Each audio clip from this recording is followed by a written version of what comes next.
আজকে সকালবেলা ঘুম থেকে উঠেই দেখি ঝমঝম করে বৃষ্টি পড়ছে।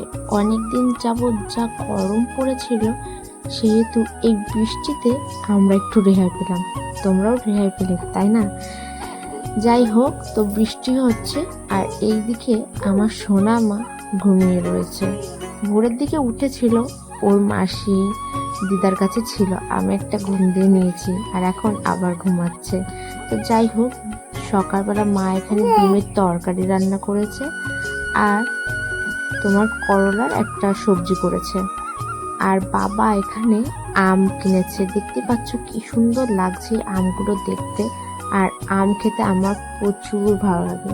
দুপুরে রান্না ছিল পটলের মশলা, এই পটল মশলাটা মা খুব ভালো করে, আর কই মাছ আলু দিয়ে উস্তে দিয়ে তরকারি।